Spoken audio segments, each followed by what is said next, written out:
Hola, arrancamos este vídeo dedicado a Apache Hive. Apache Hive es uno de los múltiples programas que componen el ecosistema Hadoop. Su misión es traducir sentencias SQL aplicados a datos que están en un sistema distribuido como HDFS. Para conseguir procesar las sentencias SQL, lo que hace es crear trabajos MapReduce que recorren los datos y los van procesando. Hive nace de la mano de Facebook, y es que muchos de sus empleados con un perfil de analista conocían bien el lenguaje SQL y les permitía hacer consultas y analizar los datos, pero no conocían Java y por tanto no podían programar trabajos MapReduce para trabajar con datos distribuidos. Así pues, la llegada de Hive supuso poder hacer consultas en lenguaje SQL que ya conocían sobre datos no siempre estructurados que además estaban distribuidos en Hadoop. En este vídeo veremos cómo es el proceso de instalación y configuración y lo probaremos con un ejemplo típico, un contador de palabras que ya hemos hecho en MapReduce. Para conocer cuál es la última versión, nos vamos a la página oficial de Hive. Vamos a la parte de descargas, entramos en ella y vemos que la última versión es la 4.0.0. Si entramos aquí, veremos que tenemos los ejecutables por un lado y el código fuente por otro lado. Vamos a descargarnos ya el ejecutable. Para ello, copio el enlace, pero ya me lo voy a descargar desde la consola. Con el comando wget y pegando la dirección que acabo de copiar, nos descargamos el archivo. Una vez descargado, lo descomprimimos con los parámetros ZX, VF y el nombre del archivo que nos acabamos de descargar. Al acabar, si comprobamos lo que hemos hecho, vemos el archivo y vemos la carpeta que nos ha creado. Le vamos a dejar un nombre más corto, para ello utilizamos el comando mv, el nombre de la carpeta y lo vamos a dejar simplemente en Hive. Si ahora comprobamos, ya vemos nuestra carpeta de Hive aquí. Antes de nada vamos a echar un ojo a ver qué es lo que tiene. La abrimos con un explorador de ficheros. Y aquí vemos la estructura. Cambia ligerísimamente con lo que estamos acostumbrados a ver. En principio mantenemos la carpeta bin donde están los ejecutables, pero la carpeta de configuración en este caso está aquí dentro de la subcarpeta conf. Aquí dentro están los archivos de configuración y si nos damos cuenta casi todos acaban en .template. Estos son plantillas a las que cambiaremos el nombre eliminando lo de .template y ya serán propiamente los archivos de configuración. Esto lo haremos después. Si volvemos a la guía, verás que al igual que en el resto de los programas de Hadoop, también requiere de añadir la ruta al path y crear una serie de variables globales del sistema con las rutas importantes. Hemos visto también que se pueden crear estas variables en distintos archivos en función de si quieres que se apliquen a un determinado usuario o al conjunto de los usuarios. Nosotros en los vídeos lo estamos haciendo en el archivo global etc environment, con lo cual lo editamos con permisos administrativos para poder añadir la ruta y las variables. Aquí ya tengo el archivo modificado, como podemos ver he incluido una variable Hive Home con la ruta de la carpeta Hive donde están todos sus archivos y una variable Hive Conf dir que apunta específicamente a la carpeta donde residen los archivos de configuración. Además en la ruta del path he añadido la ruta de la carpeta de los ejecutables y también he añadido la ruta a la carpeta de los archivos de configuración, ambos separados por 2 puntos del resto. Con esto, una vez guardado, puedo reiniciar para que los cambios tengan efecto o puedo recargar el archivo con el comando source y la ruta del archivo que quiero refrescar. Si todo ha ido bien y hago una consulta de las variables que tengo, dentro del path puedo ver las rutas nuevas que he metido. Por aquí arriba debería estar Hive Home y por aquí que me lo salté está Hive Conf dir. Bien, vamos ahora con los archivos de configuración. Para ello me voy a Hive, Conf y hago un listado de lo que hay. Como dijimos antes, casi todos los archivos tienen una extensión .template. Como vemos aquí en la guía, vamos a tener que cambiarles el nombre. Esto lo podemos hacer con las instrucciones de copiar. Copy Hive default.xml.template lo vamos a cambiar a Hive.site.xml. Esta es la única excepción y nos debería sonar este patrón de Hive-site.xml porque ya hemos configurado archivos similares en yarn y en HDFS. Pulsamos intro y hacemos lo mismo con Hive-environment.sh.template. Este lo vamos a dejar en lo mismo pero sin el template. Hay que hacerlo también para el archivo Hive-exec. Y lo cambiaremos a lo mismo pero sin el template. Y el cuarto y último es Hive-log, que cambiaremos a lo mismo sin template. Volvemos a consultar lo que tenemos y ahora ya sí tenemos un Hive Site, este archivo de configuración de entorno que no vamos a utilizar y estos dos que tampoco vamos a modificar. Hay una sutil diferencia con algo que hemos visto hasta ahora, que estos archivos principales de configuración, los -site.xml, solo incluían las propiedades que cambiábamos, el resto siempre las tomaba por defecto. En cambio aquí en Hive este archivo viene con todas las opciones por defecto en este archivo y la consecuencia es que es un archivo muy grande y poco legible. Vamos a verlo incluso desde una vista gráfica. Me vengo aquí y lo edito. La estructura no debería ser un problema porque es exactamente igual a lo que venimos haciendo hasta ahora. Tenemos unas etiquetas property que dentro contienen etiquetas name con el nombre de la propiedad que queremos modificar, etiquetas value con el nuevo valor que le queremos dar y aquí en muchos casos tenemos una etiqueta descripción. La única pega que le pongo aquí es que vienen absolutamente todas las propiedades que tenemos para modificar y queda un archivo que además de muy grande no nos permite diferenciar claramente qué es lo configurado por defecto y cuáles son las propiedades a las que le hemos cambiado el valor. Así que lo voy a borrar todo y me voy a quedar única y exclusivamente con las propiedades que voy a modificar. Antes de empezar con los cambios en las propiedades vamos a entender cómo es la estructura de Hive. Para entenderlo hay que tener claro cuál es la función de Hive.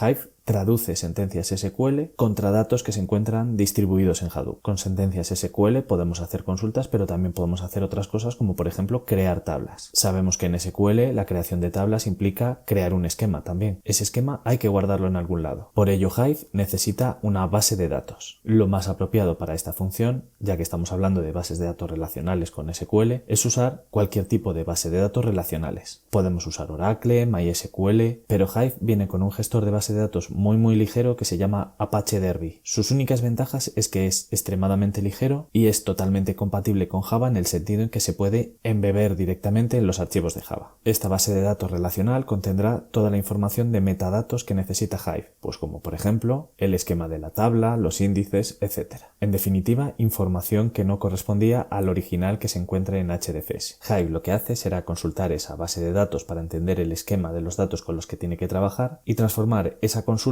en trabajos MapReduce que ejecutará de manera distribuida sobre los datos que se encuentran en HDFS. Digamos que si pensamos en relacional, aquí es donde estarían los registros y aquí es donde estaría el esquema. Esto en cuanto al funcionamiento del objetivo principal. Vamos a ver ahora la conexión. Una parte fundamental es lo que llamamos MetaStore, que es la parte de Hive encargada de gestionar los metadatos. Recuerda, el esquema de una tabla, los índices, etc. Asociado a esta MetaStore siempre habrá una base de datos relacional, que puede ser MySQL, Oracle, Postgres o la propia que incluye Hive, que es Derby. Una vez que tengamos claro esto, vamos a hablar de los clientes. Tenemos dos opciones. Podemos utilizar el cliente Hive. Este cliente se conecta directamente a la MetaStore, ya puede consultar los esquemas de las tablas y por tanto ya podrá hacer consultas sobre los datos que hay en Hadoop. Nosotros vamos a probar este escenario. En la versión más simple, este sería nuestro escenario. Nos conectamos a través de Hive a la base de datos Derby. Esta base de datos es muy ligera, con lo que solo permitiría conexiones locales. Si queremos que clientes remotos desde máquinas distintas ejecuten sus consultas en nuestro Apache Hive, entonces necesitaremos el servicio Hive Server 2. Esto abrirá un puerto en nuestro equipo que por defecto es el 10.000 y quedará a la escucha de clientes remotos que se quieran conectar al MetaStore para hacer consultas con los datos de Hadoop. Puede ser programático a través de uno de los drivers habituales para conectarnos a bases de datos, puede ser a través de un motor de procesamiento distribuido como en este caso es la librería SQL de Spark y también puede ser a través de un cliente propio de Hive que se llama Beeline. Esta sería la versión recomendada cuando nos queremos conectar en remoto. En las versiones nuevas de Apache Hive, su cliente por línea de comandos Hive está quedando en desuso y aunque lo lancemos nos va a acabar ejecutando Beeline. Vamos a verlos de otra manera. Si utilizamos acceso programático a través de un programa, acabaremos conectándonos en remoto al Hive Server. Este nos dará acceso al MetaStore, esto es seguro, que es una base de datos relacional. También nos dará acceso al sistema de ficheros HDFS para consultar los registros y finalmente creará un trabajo MapReduce para ejecutar esa consulta. En este vídeo nosotros no vamos a crear una aplicación, nos vamos a conectar directamente a través del cliente que incluye Hive. Y una vez dentro de Hive tendremos acceso a lo mismo que tenían los clientes remotos. En la guía te dejo algunas propiedades que podemos modificar si nos interesa. Una de ellas es esta Hive MetaStore Warehouse Dir. Aquí lo que le vamos a indicar es la ruta HDFS donde Hive guardará sus tablas internas. Imaginaros que creamos una tabla y empezamos a hacer inserciones de registros. Pues esa tabla se creará en forma de carpeta dentro de esta ruta y dentro de esa carpeta los archivos necesarios. Otra propiedad que podemos cambiar es esta, donde le vamos a indicar a Hive la ruta HDFS que debe utilizar para los trabajos MapReduce. Son trabajos efímeros, lo único que nos interesa es el resultado, pero en caso de fallo o para depurar nos interesa tener acceso a los resultados de los mappers, de los reducers y de los logs que generan. En principio las únicas propiedades que vamos a modificar son estas dos que te dejo en la guía. Una vez que las tengamos escritas ya podemos guardar y salir.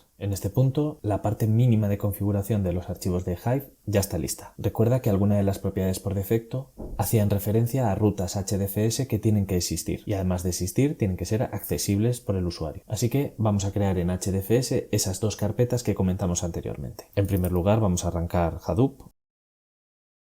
.sh. Ahora que tenemos Hadoop funcionando, sí creamos las carpetas con hdfs, dfs, -mkdir, le ponemos el modificador p para que nos cree toda la ruta completa y una de las rutas será user hive warehouse. Pulsamos intro y hacemos lo mismo, pero en este caso con la carpeta tmp hive. Comprobamos si se han creado con un hdfs dfs -ls de la raíz. Bien, ya lo tenemos creado, pero si nos fijamos, el usuario administrador sí tiene permisos de escritura, pero el grupo y el resto no tienen permisos de escritura, no vemos la W ninguno. Si volvemos a la parte anterior de la guía, veremos que en la descripción de uno de los campos que podíamos modificar, nos indica que las carpetas que utilice Hive deberían tener permisos 733. El 3 indica lectura y escritura. La idea de Hive es ofrecer como servicio las consultas SQL. Estas pueden ser hechas por programas o por distintos usuarios. Esto genera un problema o más bien una toma de decisiones en cuanto a nivel permisos de los usuarios. ¿Qué usuarios pueden acceder a Hive? ¿Qué usuarios pueden acceder a HDFS a determinados datos y cuáles no? Como la gestión de los usuarios no es el objetivo de este vídeo, vamos a simplificar al máximo la configuración de los permisos dando permisos totales a todo el mundo. Para hacer esto ejecutamos el comando hdfs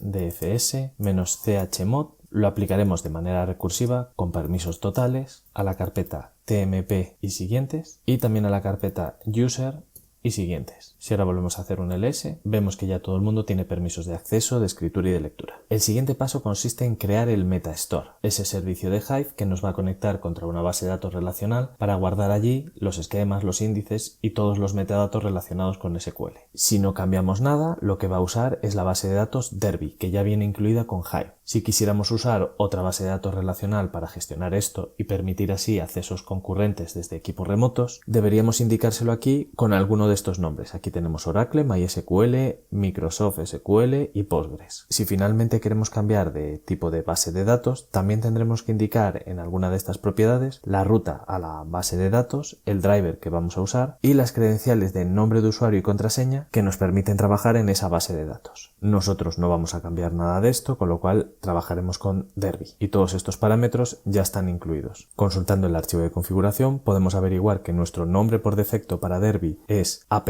todo en mayúsculas, y la contraseña que se usará para entrar en Derby es mine, todo en minúsculas, mine. En cualquier caso, uses el tipo de base de datos que elijas usar, tendremos que inicializar esa base de datos con un esquema predefinido. Para eso Hive incluye la herramienta Schema Tool a la que tenemos que indicar qué tipo de base de datos queremos utilizar y el parámetro initSchema para que la configure por primera vez. Con Derby, el resultado de este comando será una carpeta que se llama metastore-db, que es donde se alojará Derby. Por lo tanto, debemos lanzar este comando en aquella carpeta donde queremos que se cree una subcarpeta metastore-db. Por ejemplo, si lanzamos este comando desde la carpeta descargas, pues se nos creará allí la carpeta de Derby donde tiene los metadatos. No parece el sitio más adecuado. Yo, por ejemplo, quiero crear esta carpeta dentro de la carpeta bin de los ejecutables. Si hago un ls, vemos aquí los archivos ejecutables, entre ellos el Schema Tool, y voy a querer que me cree la carpeta aquí dentro de bin. Así que lanzo el comando Schema Tool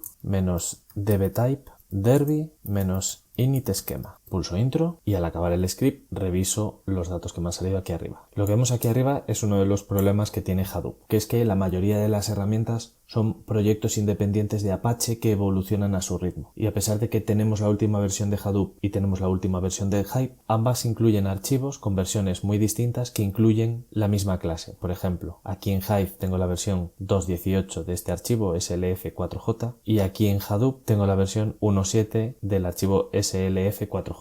No son exactamente el mismo archivo, pero incluyen la misma clase. Esto a Hive le provoca un conflicto porque no está seguro de cuál elegir. Finalmente va a decidirse por una, pero constantemente nos van a salir warnings y avisos de que hay este problema. Aparte de esto, lo que se nos indica a continuación son algunas de las líneas que necesitamos para la configuración. Por un lado, la cadena de conexión a la base de datos, que es vacía, debería estar aquí el hueco, pero es un localhost. El driver que va a usar, el nombre del usuario, que es app, esto viene en el archivo de configuración, y no vemos la contraseña, pero también viene el archivo de configuración que es mine, M-I-N-E, en minúsculas. Si ahora hacemos un ls en esta carpeta, vemos que me ha creado una carpeta MetaStoreDB que es propia de Derby. Ahí es donde él va a guardar sus archivos. Bien, ya lo tenemos, es hora de lanzar nuestro primer cliente. En versiones anteriores, el cliente Hive se usaba para conexiones locales y el cliente Beeline se utilizaba para conexiones remotas. Hoy en día, lances el que lances, te va a llevar a un Beeline, que es lo que vemos aquí en el prompt. Todas estas líneas de aquí vienen del warning del conflicto que tiene Hive por no tener absolutamente claro qué librería debe usar. Ya tenemos el cliente abierto, pero aún no estamos conectados. De hecho, si intentamos hacer cualquier comando SQL, como por ejemplo una consulta a ver qué bases de datos tenemos, nos dice que no hay conexión. Lo primero que tenemos que hacer es una conexión. Muchos de los comandos empiezan por una exclamación y a continuación el comando. Para conectar usaremos connect, jdbc,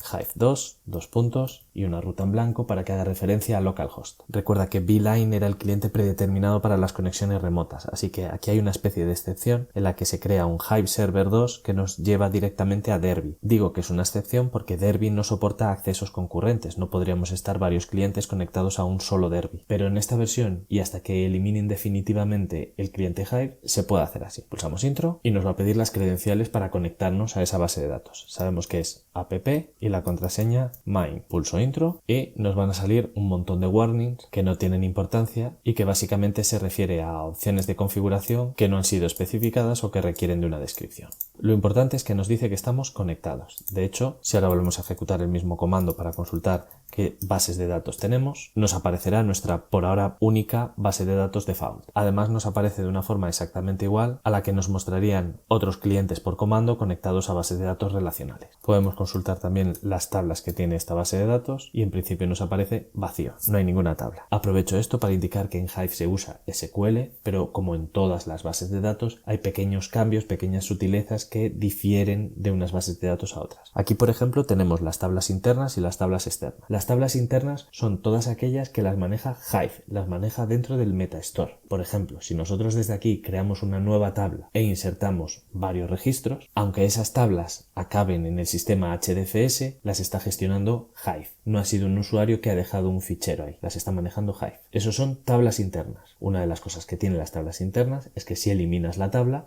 se pierden los datos. Hive los elimina. Aquí lo que utilizamos en general son las tablas externas, es decir, los datos están en HDFS. En Hive se crean los metadatos, el esquema de la tabla, pero siempre que se usen datos se hará referencia a ese enlace externo contra HDFS. Esto ayuda a varias cosas. Primero, no duplicar los datos. Si ya los tenemos en HDFS en alguna carpeta, no tenemos por qué duplicarlos en HDFS también, pero en la carpeta de Hive. Y por otro lado, también nos permite borrar tablas en Hive, pero mantener los datos originales dentro del sistema HDFS. En general nosotros vamos a hacer consultas, los datos los pasaremos previamente por HDFS, con lo cual todas nuestras tablas deberían ser externas. Pero básicamente esa es la diferencia, dónde están los datos originales, o bien en HDFS, las externas, o bien dentro de la parte de Hive de HDFS, las internas. Si te has fijado en la evolución de estos temas, habrás visto cómo empezamos por un almacenamiento distribuido y después pasamos a un procesamiento distribuido. En el procesamiento distribuido vimos MapReduce e hicimos varias prácticas. Si te das cuenta, la mayoría de los trabajos MapReduce se parecían muchísimo a consultas SQL. Nuestro primer ejercicio fue un contador de palabras. Eso se parece mucho a una sentencia SQL. Con las prácticas que hicimos fue suficiente para tener claro que los mappers recorrían los datos y seleccionaban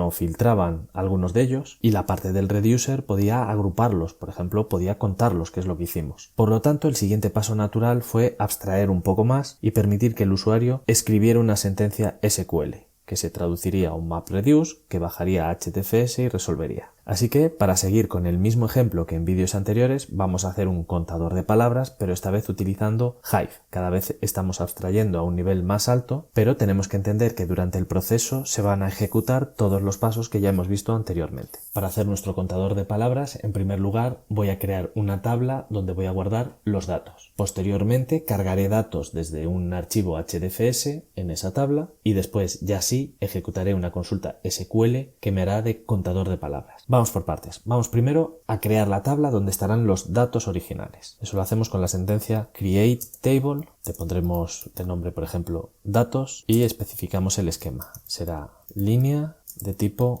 string y cerramos con punto y coma, intro para ejecutar. Nos crea una tabla, efectivamente, si comprobamos, ahí vemos nuestra tabla. Bien, ahora que ya tenemos nuestra tabla creada, una tabla que solo tiene una columna de tipo string, vamos a poblarla con datos. Para ello utilizamos el comando load_data local en path y le damos la ruta local donde tenemos el archivo de pruebas. Yo lo tengo en home administrador datos.txt. Por si acaso los modificamos y los tenemos que volver a escribir. Sobreescribir en la tabla datos. Punto y coma para cerrar la sentencia, lanzamos y se ejecuta. Este archivo de prueba de datos que tengo es muy sencillo y tiene una cadena que ya hemos probado en alguna de las prácticas. Ahora que ya tenemos los datos originales en una tabla, vamos a crear la sentencia SQL para contar las palabras. Esta sería la sentencia SQL de la consulta que nos devolvería el número de apariciones de cada palabra en los datos originales que hemos cargado. Es una sentencia sencilla, pero vamos a comentarla. Si nos fijamos en la parte del from, vemos una SQL anidada. Esta subconsulta lo que hace es consultar la tabla datos, que es la tabla donde cargamos los datos originales, y para cada registro toma su único campo línea y lo divide con un split buscando espacios en blanco. Esto lo que genera es un array de palabras. Ese array de palabras se le pasa a explode, que es muy parecido, es exactamente lo mismo de hecho que un win, que es el comando que utilizábamos en Mongo para pasar de un documento con un array a tantos documentos como elementos tenía ese array.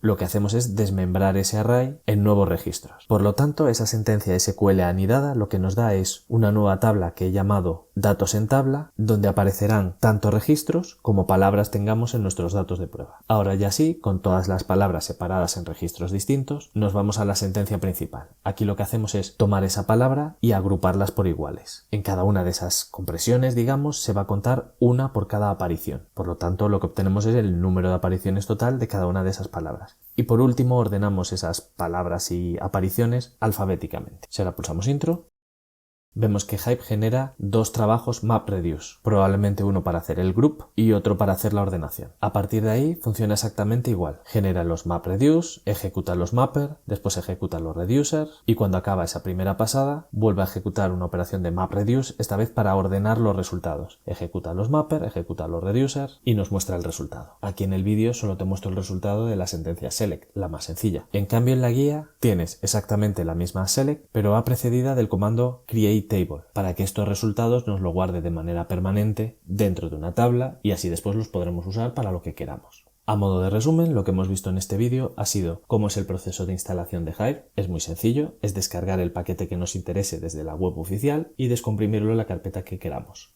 Hemos visto también la parte de configuración, en la que hemos tenido que renombrar los archivos de configuración, hemos creado carpetas en HDFS y les hemos asignado permisos totales para no tener problemas. Además, como hemos usado Derby, no hemos tenido que modificar absolutamente nada más. Una vez instalado y configurado, lo que hemos hecho ha sido probarlo. Nos hemos conectado con uno de los clientes, Hive o Beeline, es exactamente lo mismo, te va a llevar al mismo sitio. Nos hemos conectado a la base de datos Metastore, que sabemos que por detrás hay un Derby, pero podría haber cualquier otra cosa relacional. Y para probarlo hemos hecho un contador de palabras. Hemos creado una tabla y hemos cargado datos desde local y después hemos escrito la misma SQL que escribiríamos de manera tradicional. Al ejecutarla, Hive ha necesitado de dos trabajos MapReduce.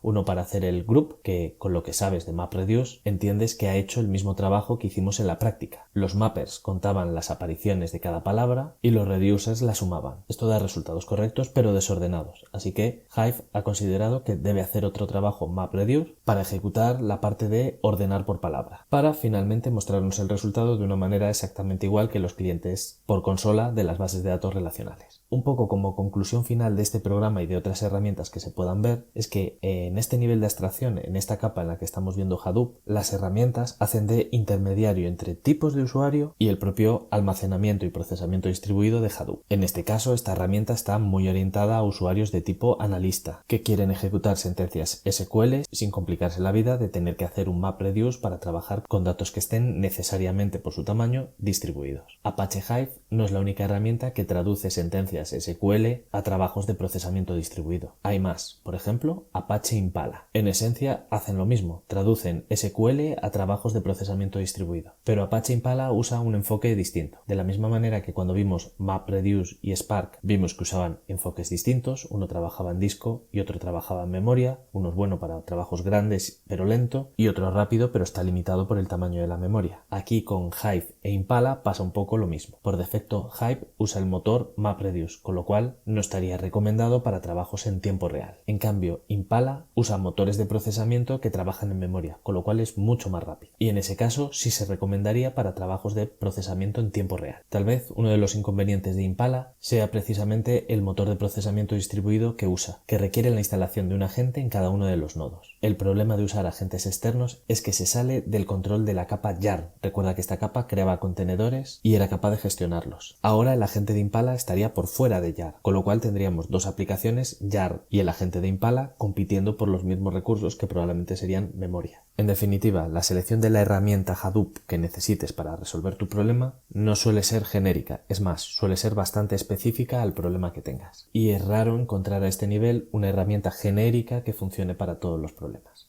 Eso es todo. Hasta aquí este vídeo.